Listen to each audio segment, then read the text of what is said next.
lang kita, eh ba't ka nagpauto? Ikaw pa ang may gana naman bola ngayon. Sino ba sa ating dalawa ang nabola noon? Binobola lang kita, bumigay ka naman. At di ba binigay mo rin ang iyong katawan? Nakakatamad kang patulan, kaso di na may mo ang aking ina. Sinabihan mong puta, eh mas puta ang iyong ina. Di ba yang kuya mo, kapatid mo sa ina? Ibig sabihin puta talaga ang iyong ina. Putang inang ina mo yan, certified na baliw. Like mother, like daughter. Naaaliw talaga ako sa ganton laro, lalo na't baliktad ang sinasabi mo. Anong hindi makukuha, eh naging tayo nga. Pinapakita mo sa tao na bobo ka, tanga. Mga banat nyo sa akin, babalik ko sa inyo. Mga tira nyo sa akin, kayo rin ang sasalo. Ito ang bersikulong yayanig sa mundo nyo. Pakinggan nyo kung paano ko bastusin ang tulad nyo. Mga banat nyo sa akin, babalik ko sa inyo. Mga tira nyo sa akin, kayo rin ang sasalo. Ito ang bersikulong yayanig sa mundo nyo. Pakinggan nyo kung paano ko bastusin ang tulad nyo. Dahil ang tulad mo ay nakakasawa na.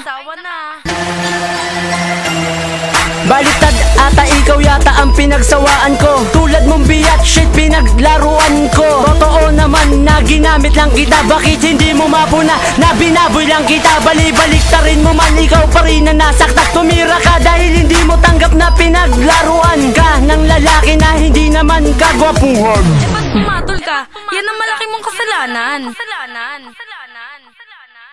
Tila ako'y ginaganahan na bastusin ka, kasi pinapakita mo na kabastos-bastos ka talaga. Ang mawala sa mundong to, bakit hindi ka mauna? Marami pa akong titirahin na tulad mo, tanga. Sino sa atin ang kawawa? Sino ang naging libangan? Sino ang luluha dito sa pinasok mong larangan? Kasalanan mo yan, tinira mo ako ng dis. Paalala ko lang girl, you are already on my list. Mga banat nyo sa akin, babalik ko sa inyo. Mga tira nyo sa akin, kayo rin ang sasalo. Ito ang bersikulong yayanig sa mundo nyo. Pakinggan nyo kung paano ko bastusin ang tulad nyo. Mga banat nyo sa akin, babalik ko sa inyo. Mga tira nyo sa akin, kayo rin ang sasalo. Ito ang bersikulong yayanig sa mundo nyo. Pakinggan nyo kung paano ko bastusin ang tulad nyo. Huli na to, hindi na ko papaawat. Pasalamat ka pa nga, hindi ko pa ikinalat ang mga nangyari nung tayo ay hubot-hubad. Sige, tumira ka ulit ng akin ang mailahad. At ayoko sa lahat yung binababoy ang larangan. Huwag mong igaya ang katawan mo sa hipapan. Walang katotohanan ng lahat ng sinasabi mo. Ba't di mo maamin na minahal mo rin ako? Kasalanan mo to, dinamay mo pamilya ko. Kaya sa pagtira ko, nadamay ang pamilya mo. Wala akong pakialam kahit ilan tira pa ang bumalik. Ba't mo kasi binulabog ang demonyo na tahimik?